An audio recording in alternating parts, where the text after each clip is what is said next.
I was 1,000 miles away in Denver when my phone vibrated against the mahogany conference table. Motion detected. Living room. I opened the app expecting to see a delivery driver. Instead, I saw my parents, Sandra and Steven, standing in the center of my sanctuary with a stranger holding a clipboard, a contractor. They were not watering my plants. They were holding a tape measure against the glass wall of my hydroponic garden. My mother's voice came through the speaker, small and distorted, yet unmistakable. Tanner needs this space for his content studio. Just knock the wall down. Morgan won't make a scene, she'll just accept it. She was right about one thing. I wouldn't make a scene. I would make a war. Drop a comment and let me know where you're listening from and what time it is for you right now. I'd love to know who's part of our community. I didn't scream. I didn't call the police, not yet. That would have been a temporary fix for a structural rot. I needed a total demolition. I closed the security app and opened my travel portal. I booked the next flight out of Denver International, one way. I wasn't going back to visit family. I was going back to liquidate a failed investment. I knew exactly when to strike. Tanner wasn't known for his discretion. For weeks, he had been posting about a major reveal for his followers this Saturday at 2 in the afternoon, a grand opening of his new content house. He wanted an audience. He wanted to show the world his success. I decided right then that I would give him exactly what he wanted. I would be his surprise guest. The flight to Seattle took 3 hours. I didn't spend a single minute of it crying or mourning the relationship I thought I had with my parents. I spent it working. I bought the Wi-Fi package and opened my laptop. It was time to organize the archives. I created a new folder on my desktop and named it simply The Ledger. I started pulling files. Bank statements from 5 years ago, Venmo histories, signed agreements for business loans that were never repaid. I dragged and dropped every single transaction into the folder. There was the $4,000 for his podcast equipment that gathered dust in a garage, the $7,000 for the dropshipping business that never shipped a single product, the $10,000 for the car down payment because he needed reliable transportation to get to job interviews he never attended. I looked at the total sum on the spreadsheet. $115,000. That wasn't brotherly support. That was embezzlement. My parents hadn't just enabled him, they had facilitated the theft of my future to fund his delusions. And now they were literally measuring my walls for destruction. I stared at the clouds shifting outside the window. For years, I had treated my family like a charity case, convinced that my financial stability was a resource I owed them. I believed that if I gave enough, they would finally see me as valuable. But looking at the cold, hard numbers on my screen, I realized the truth. I wasn't a valued family member. I was just an asset they were prepared to strip for parts. I closed the spreadsheet and picked up my phone. There was one person who might still be on my side. Haley, Tanner's fiance. She had called me 3 times yesterday, voicemails, breathless and anxious, trying to warn me about something. But I had been too busy with the conference to listen. Now I understood why she sounded so desperate. I typed a text message. I saw the security feed. I know what they're doing.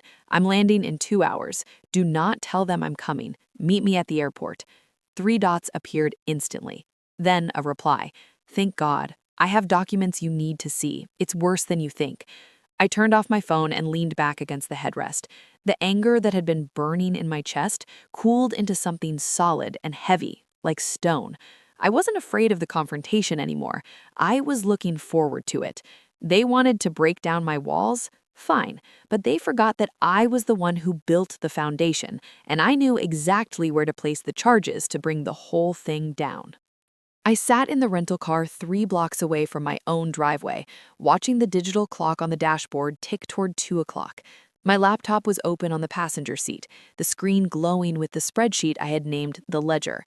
It was a complete autopsy of my relationship with my family, quantified in cold, hard rows and columns. I scrolled through the history. 5 years. $115,000. It was staggering when viewed all at once. There was the $20,000 for Tanner's lifestyle brand launch party, an event that consisted of him buying tables at a club for people who didn't know his name. There was the $8,000 for his emergency rent when he claimed his roommate stole his money. I later found out the roommate had moved out 3 months earlier. There were endless transfers of $500, $1,000, $2,000, bleeding me dry slowly and quietly. I closed my eyes and pictured my house, specifically the sunroom I had converted into a hydroponic garden. It was my sanctuary. I had spent months researching nutrient solutions and lighting cycles. It was the only place in the world where I felt completely at peace, surrounded by the quiet hum of water pumps and the clean scent of basil and mint. It was a living system that required patience, care, and respect, everything my family lacked, and they were going to destroy it with a sledgehammer. To them, my sanctuary was just wasted square footage. They wanted to replace my living, breathing garden with ring lights, green screens, and a neon sign that said Tanner's World. They wanted to turn my temple of silence into a factory of noise. For years, people had asked me why I did it, why I kept writing the checks, why I kept answering the phone and ignoring the numbers. Now I finally understood the mechanism behind my own behavior. It wasn't generosity, it wasn't even love, not really. It was a trauma response. I had been forging the links of an invisible chain my entire life. Growing up, I learned that my parents' affection was a volatile currency. If I wasn't useful, I was invisible. If I wasn't solving a problem, I was creating one. So I learned to fawn. I learned to anticipate their needs and pay for their approval before they even asked. I convinced myself that if I just paid enough, if I was just successful enough, I could buy my way into being a valued member of this family. The $115,000 wasn't a loan. It was a survivor's tax. I had been paying protection money to the people who were supposed to protect me. I thought the money was a bridge connecting us, but it was actually a wall. As long as I kept paying, they didn't have to see me as a person. They only had to see me as a resource. But the bank was closed. The subscription had expired. I looked at the security app on my phone one last time. I could see them moving inside my house. They were laughing. My mother was pointing at my grandmother's vintage armchair, instructing Tanner to drag it out onto the wet lawn to make room for his equipment. They looked so comfortable in their theft. They thought they owned me because I had spent a lifetime letting them rent me. I shut the laptop with a snap. I wasn't just going to evict them from my house, I was going to evict the scared little girl inside me who believed she had to pay for the privilege of existing. I put the car in gear. It was time to go home. Saturday, 2 o'clock. I parked my rental car at the end of the block and watched. The invasion was already underway. My security app had been pinging me for the last hour, but seeing it in person was different. It wasn't just pixels on a screen anymore. It was a physical violation. My driveway was full. Tanner's leased sports car was parked sideways, taking up 2 spaces. My parents' SUV was on the lawn, the tires sinking into the soft earth I had spent weekends aerating. The front door was wide open. I could see people moving inside, not just my family, but strangers, Tanner's crew, kids with cameras and ring lights, treating my home like a public park. I walked toward the house. Bass-heavy music thumped from inside, rattling the windows. My grandmother's vintage armchair, the one I had spent a fortune restoring, was sitting on the front lawn. It had been dragged out to make room, abandoned on the wet grass like trash. A half-empty energy drink can was balanced on its velvet armrest. I stepped onto the porch. My mother, Sandra, was standing in the foyer directing 2 of Tanner's friends who were carrying a large green screen. She looked radiant, energized, the way she always looked when she was catering to Tanner's whims. "Careful with that," she was saying. "We need the lighting to be perfect for the stream." She turned and saw me. For a second, she froze. Then her expression shifted from shock to irritation. "Morgan, what are you doing here? I thought you were in Denver until Tuesday." "I came back early," I said, my voice flat. "I wanted to see the renovations." "Oh, don't start," she snapped, waving a dismissive hand. "We're just rearranging a few things for Tanner. He has a huge event today. You should be happy for him. He's finally making it." "Making it?" I repeated, "by knocking down my walls?" "It's just a wall, Morgan, and those plants. Honestly, it was a waste of space. Tanner needs room to create. You need to loosen up anyway. You're always so uptight." I walked past her into the living room. It was unrecognizable. My furniture was gone, replaced by beanbag chairs and tripods, and there, in the center of the room, standing in front of a ring light the size of a tractor tire, was Tanner. He was holding his phone up, talking to an invisible audience, his voice pitched high and manic. Yo, what is up, guys? Welcome to the crib. We are live from the new HQ. This is where the magic happens. We got the crypto charts, we got the gaming setup, He stopped when he saw me standing in the frame. His smile faltered for a fraction of a second before he forced it back. Yo, look who it is. Special guest appearance. My sister Morgan just flew in to celebrate the launch. Say hi to the stream, Morgan. He tried to put his arm around me to pull me into his delusion. I stepped back. The camera was still rolling. The comments were flying by on his screen. Thousands of people watching. Perfect. I'm not here to celebrate, I said, looking directly into the lens of his phone. I'm here to evict you. Tanner laughed, a nervous, jagged sound. Classic Morgan, always joking. Guys, she's a riot. I'm not joking, I said, my voice cutting through his performance. I reached into my bag and pulled out the folder. This is a cease and desist, and this, holding up the thick stack of papers, is the ledger. Morgan, stop. My father, Stephen, appeared from the kitchen, his face flushed with anger. You're embarrassing him. Put that away. No, I said. I turned back to the camera. For anyone watching, my name is Morgan. I own this house. Tanner doesn't live here. He lives in our parents' basement. And the success he's bragging about, it was funded by $115,000 he stole from me over the last 5 years. The room went silent. The music cut out. Tanner looked at the phone, then at me, his face draining of color. Turn it off, he hissed. Turn the stream off. Why? I asked. Don't you want your fans to see the real you? The one who borrows money for rent and spends it on bottle service? The one who needs his mommy to help him break into his sister's house? I opened the folder and pulled out the first bank statement. August 12th, $4,000 for podcast equipment. Never recorded a single episode. September 15th, $7,000 for a business license. The business doesn't exist. January 4th, $10,000 for a car down payment. Where's the car, Tanner? That's enough. My mother grabbed my arm, her nails digging into my skin. You are ruining his big moment. How can you be so selfish? I looked down at her hand on my arm, then up at her face. Selfish? You were measuring my house for demolition while I was out of town, and I'm the selfish one? We were going to tell you, she cried. We just wanted it to be a surprise. A surprise? Like the time you surprised me by giving him my college fund, or the time you surprised me by co-signing his loans with my credit. Tanner lunged for the phone, trying to end the stream, but he fumbled it. It clattered to the floor, screen up, still broadcasting. The comments exploded. Is this real? Did he really steal from his sister? Scammer. Fake. I looked down at the phone, then back at my brother. He wasn't a tycoon. He wasn't an influencer. He was a child in a man's body, terrified because the lights had finally been turned on. Get out, I said. All of you, get out of my house. You can't do this, my father sputtered. We're family. Not anymore, I said. Now you're just trespassers. I didn't back down. I held my ground as my father fumed, his face turning a mottled red.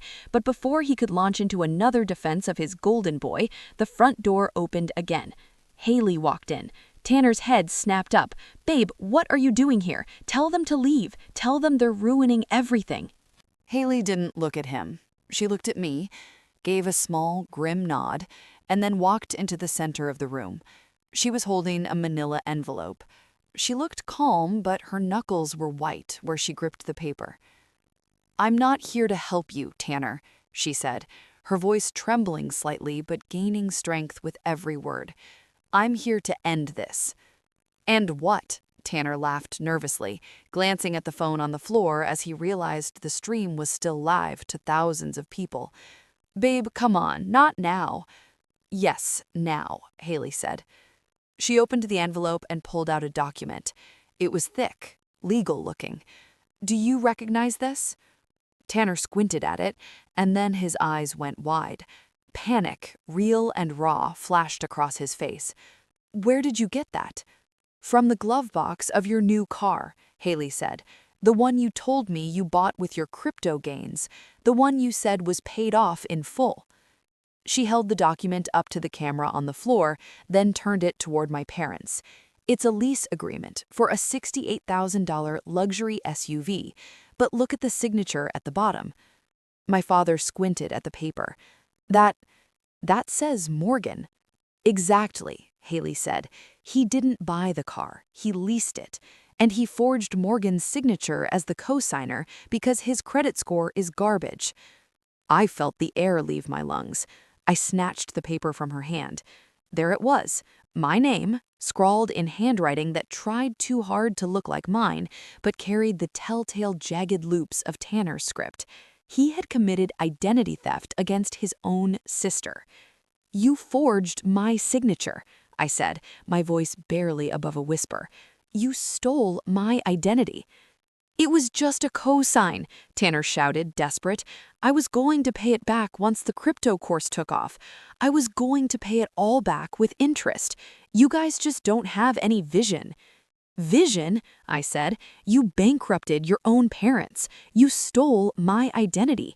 You were about to destroy my home. That's not vision, Tanner. That's predation." I looked at my parents. They stood there, broken.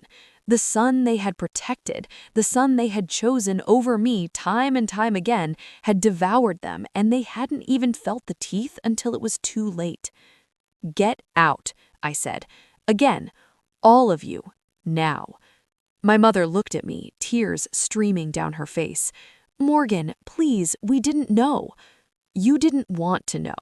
You were so busy building him up that you didn't notice he was tearing you down. And you were so busy tearing me down that you didn't notice I was the only one holding you up." I pointed to the door. "Leave, before I call the police and add trespassing to the list of charges." They left.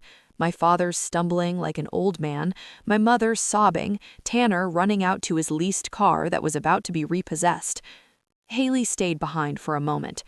"I'm sorry," she said. "I should have told you sooner. You told me when it mattered. Thank you." She nodded and walked out, closing the door on the wreckage of my family. I stood in the silence of my home. The ring light was still glowing, the green screen was still standing, but the noise was gone. The parasites were gone. I picked up Tanner's phone from the floor. The stream had ended when the battery died, but the comments were forever, and so was the truth. I walked to my garden wall. It was still standing, they hadn't touched it yet. I pressed my hand against the glass, feeling the cool surface. My sanctuary was safe, my ledger was closed, and for the first time in my life, I wasn't just the survivor, I was the victor. The police arrived 12 minutes later. I had called them myself, stating clearly that I had trespassers on my property who were refusing to leave. 2 officers walked up the driveway, their expressions professional and unreadable. I met them on the porch, handing over a USB drive containing the security footage, the live stream recording, and the digital copies of the forged lease and credit reports. "He's inside," I said, pointing to Tanner, who was sitting on the floor with his head in his hands. "Tanner, he committed identity theft against me and our parents. He also trespassed and destroyed property." The officers went inside. I watched from the doorway as they spoke to Tanner. He tried to argue at first, his voice rising in that familiar whine, claiming it was all a misunderstanding, a family dispute. Then Haley handed them the physical copy of the forged lease. The officer looked at it, looked at Tanner, and then pulled out his handcuffs. "Tanner, stand up. Put your hands behind your back." My mother screamed. It was a raw, animal sound that echoed through the house. "No, you can't take him. He's just a boy. He didn't mean it." She rushed forward, grabbing the officer's arm. He gently but firmly pushed her back. "Ma'am, step back." "Your son is under arrest for fraud and identity theft." "Morgan, stop them!" she shrieked, turning on me. Her face was twisted, ugly with desperation. "Tell them it was a mistake. Tell them you gave him permission. He's your brother." I studied her expression, searching for even a trace of maternal instinct. But all I saw was the panic of an accessory losing her shield. She was watching her son get handcuffed for stealing her identity, for ruining her credit, for nearly destroying her life, and she was still trying to save him. She was still willing to sacrifice me to do it. "I didn't give him permission," I said to the officer. "Press charges. For everything." "You monster!" my father shouted. "You're ruining this family. You're sending your brother to prison." No, I said, my voice calm, almost bored. He sent himself to prison when he signed my name, and you helped him pack his bags when you taught him he could take whatever he wanted. They took Tanner away.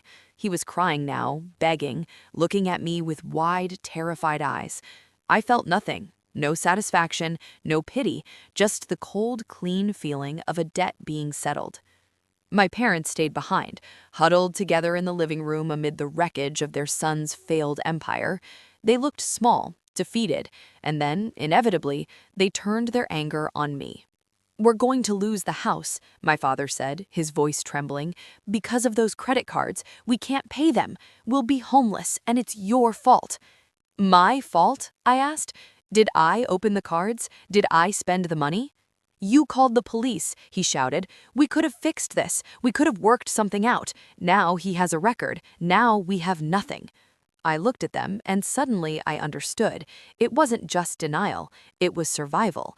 If they admitted Tanner was a monster, they had to admit they had raised one. If they admitted he stole from them, they had to admit their love was a weakness he exploited. It was easier to blame me. It was easier to make me the villain than to look in the mirror and see the fools they had become. "I'm issuing you a formal trespass notice," I said. "If you come back here, you'll be arrested too. Get out." "You can't do that," my mother whispered. "We're your parents." "You were my parents," I said. "Now you're just the people who broke into my house." I walked to the front door and held it open. They stared at me for a long moment, waiting for me to crack, waiting for the daughter who always fixed everything to come back. But she was gone. I had evicted her, too. They walked out. I completed the exit protocol. The door clicked shut, sealing the perimeter. Then I engaged the deadbolt. The sound echoed through the silent house like a gunshot. It was over. 3 months later, the glass wall is still standing. The contractor's measuring tape is a distant memory, replaced by the steady, rhythmic drip of nutrient feeds. My hydroponic garden isn't just surviving, it's thriving. The basil has grown so thick it brushes against the glass, and the scent of mint and lemon balm fills the air, clean, sharp, and entirely mine. It was raining in Seattle, a gray sheet of water against the windows that made the warmth inside feel like a luxury. I poured 3 cups of tea using the peppermint leaves I had harvested that morning. I wasn't alone. Aunt Susan was sitting in the armchair, my grandmother's chair, which I had rescued from the lawn and professionally cleaned. Next to her was Haley. She wasn't wearing her engagement ring anymore. "I heard from my sister yesterday," Aunt Susan said, blowing softly on her tea. She didn't look at me. She looked out at the rain. "The bank finalized the foreclosure on Tuesday. They're moving into a 2-bedroom apartment near the airport. It's small." "Are they okay?" Haley asked, though her voice was guarded. "They're alive. They're still paying for Tanner's lawyer, and they're still telling anyone who will listen that Morgan stole their retirement." I took a sip of tea. The liquid was hot, grounding. I waited for the guilt to come. I waited for that familiar, suffocating weight in my chest that told me I was a bad daughter, that I should fix this, that I should write one more check to save them from the consequences of their own idolatry. But the guilt didn't come. There was only the taste of peppermint and the sound of the rain. "Let them talk," I said. "They need a villain. If blaming me helps them sleep at night in the bed they made, they can have that. It's the last thing I will ever give them." I walked over to my tomato vines. There was a yellowing leaf near the base of a healthy stem. It was draining energy from the fruit, clinging to the stalk even though it was already dead. I took my shears and snipped it off with a clean, precise cut. For 32 years, I thought family was a permanent condition. I believed shared DNA was a suicide pact, that you had to drown together if one person refused to swim. But as the dead leaf fell into my hand, I finally understood the truth. Family isn't a right.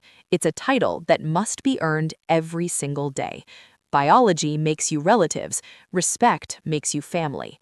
I had spent a lifetime watering a dead plant, hoping it would bloom, not realizing the rot was spreading to the roots. Cutting it off wasn't an act of cruelty, it was an act of survival. I didn't lose a family. I pruned the decay so that I could finally grow. "I changed my number this morning," I told them, dropping the dead leaf into the compost bin. "They can't reach me anymore." Haley smiled, a genuine, tired smile.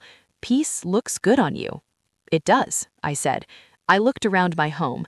There were no ring lights, there were no screamers. There was only the quiet hum of the water pumps, the smell of life, and the people who actually saw me. I wasn't the invisible bank anymore. I was the gardener, and my garden was finally free of weeds. If you've ever had to prune a dead leaf to save the tree, share this story. You are not alone.